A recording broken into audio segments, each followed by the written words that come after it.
여러분, 미국이 자국 우선주의로 돌아선 것은 굉장히 오래된 일이잖아요. 이미 트럼프 대통령 시대부터 아메리칸 퍼스트라고 해서 자국 우선주의를 시작을 했습니다.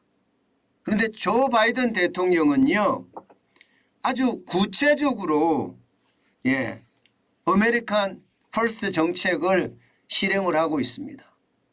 제일 먼저 시작했던 게 반도체 과학법이었죠. 반도체 생산 미국에서 해라 이거예요. 그래서 미국에서 쓰자 이거예요. 그 다음에 IRA법이라고 해서 인플레이션 감축법입니다.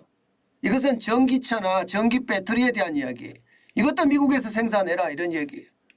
여기다가 바이오 생산법까지도 만들어냈습니다. 바이오 생산법은 이제 제약업체들이 해외 공장에서 생산하지 마라. 미국에 공장을 지어서 미국에서 생산해라. 이게 핵심입니다. 사실 하나하나가 우리에게는 폭탄 선언이나 다름없었거든요. 그런데 이번에 또 폭탄 선언이 나왔습니다. 하원에서 연두교서라고 이야기해야 되나요? 하원에서 연설을 했는데 그 연설 속에 말입니다. 이 내용이 숨어 있습니다. 연방 인프라 프로젝트의 모든 건설 자재 등을 미국산만 쓰도록 하겠다 이렇게 이야기했습니다. 다시 말해서 인프라에서도요 이제 아메리칸 퍼스트 정책을 쓴다는 이야기입니다.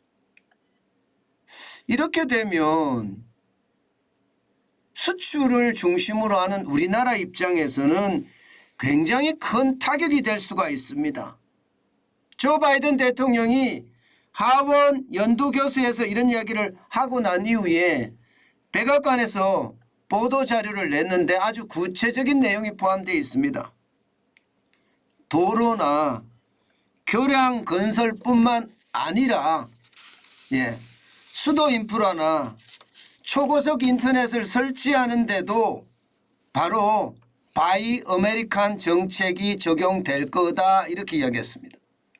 바이 아메리칸 정책은 미국산 제품을 산다는 이야기예요. 다시 말해서 연방 재정이 지원되는 모든 인프라에는 미국산을 써라 이렇게 이야기합니다. 더 구체적으로도 이야기합니다. 구리, 알루미늄, 강섬유 케이블, 목재, 심지어 말입니다. 스코보드도 여기에 해당된다고 이야기합니다. 스코보드도. 그야말로 건설 자재에 대해서는 총망라됐다고 이야기를 할 수가 있겠죠. 그만큼 말입니다. 상황이 미국 중심으로 확 돌아서는 그런 분위기예요. 사실 미국은요 2021년에 미국 연방정부가 발표하기를 앞으로 8년 동안 2조 2,500억 달러 우리 돈으로 하면 2,836조입니다. 2,836조를 인프라에 투자하겠다 이렇게 밝혔는데 이제 여기에 참여를 하려고 그러면요 굉장히 어려워졌습니다. 그중에서도 말입니다. 연방정부가 제품을 구매 조달하는 시장은요 6천억 달러 정도 됩니다. 약 756조입니다. 올해 대한민국의 예산이 638조 7천억 정도 되죠. 639조 정도 됩니다. 그거보다 훨씬 많은 규모예요. 결국 이 규모가 이제는요 미국에서 생산한 제품으로 대체하겠다 이렇게 선언한 겁니다. 물론 여기에는요 중국을 견제하겠다는 포석이 굉장히 많이 깔려 있습니다. 중국이 세계 산업을 완전히 싹쓸이하고 다니니까 미국 입장에서는 이제 중국산 첨단 제품은 미국에서 생산해야 돼. 게다가 인프라도 이제 미국산을 써야 돼. 뭐 이렇게 상황을 바꾸면서 중국을 견제하는 거거든요. 그런데 문제는 이 견제에 대한민국이 쉽게 말하면 큰 타격을 입는다는 사실입니다. 당장 말입니다. 타격의 강도가 쉽지는 않을 거다 이렇게 예상을 합니다. 여러분도 알다시피 철도 차량 부품 같은 경우는 우리가 굉장히 많이 수출을 합니다.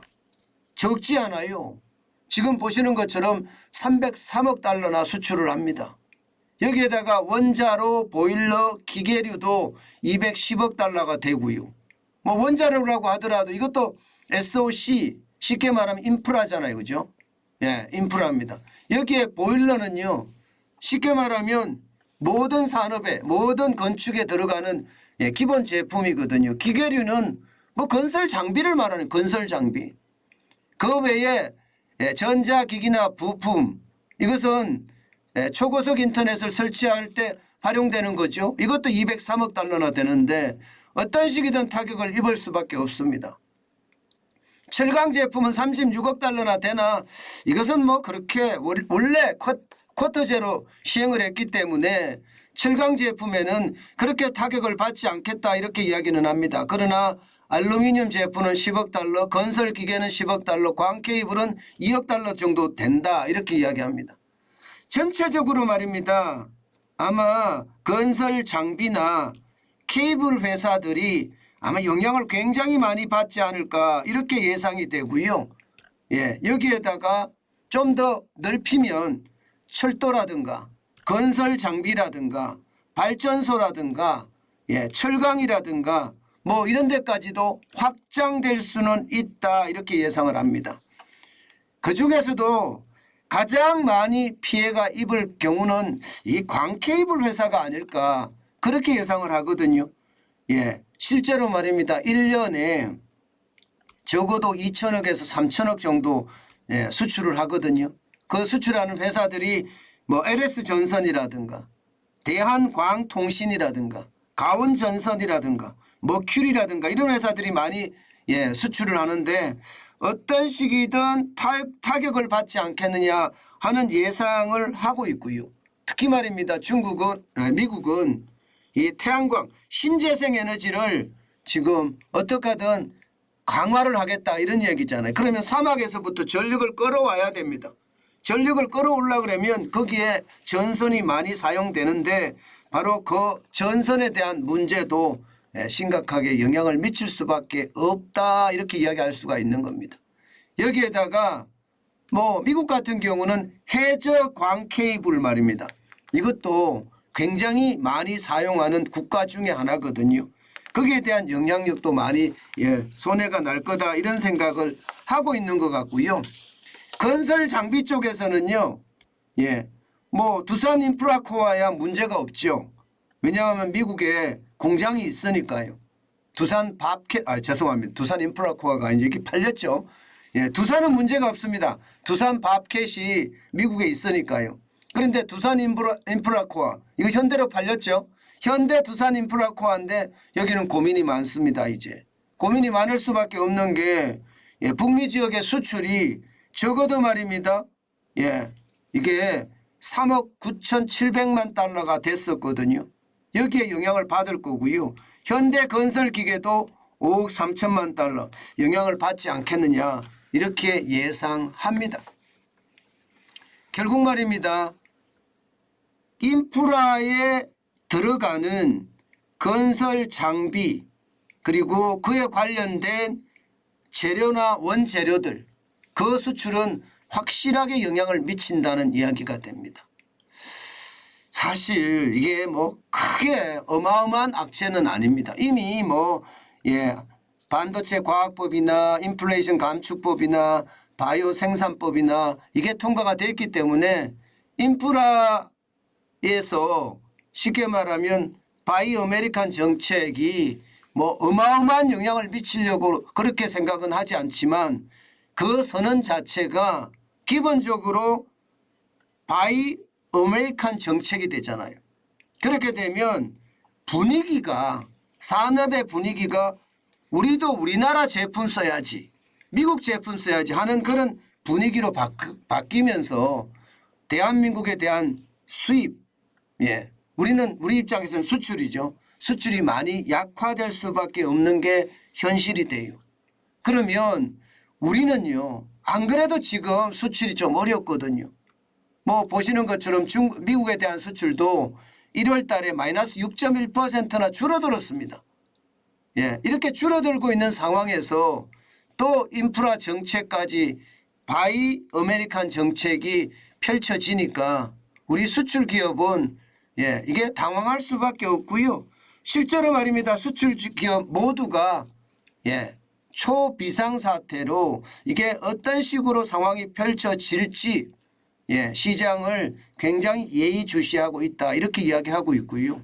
필요하다면 미국에서 공장을 건설을 해서 거기서 직접 생산하는 방법도 생각을 한다. 뭐 이렇게까지 이야기할 정도니까요. 이게 예, 건설 장비라든가 건설 자재라든가 여기에는 어떤 식이든 타격을 받을 수밖에 없겠구나 하는 생각이 많이 듭니다. 참 이런 것을 보면요. 세계는요. 적자 생존입니다. 그냥 그야말로 치킨 게임이에요. 내가 살아야지 너도 살 수 있다지.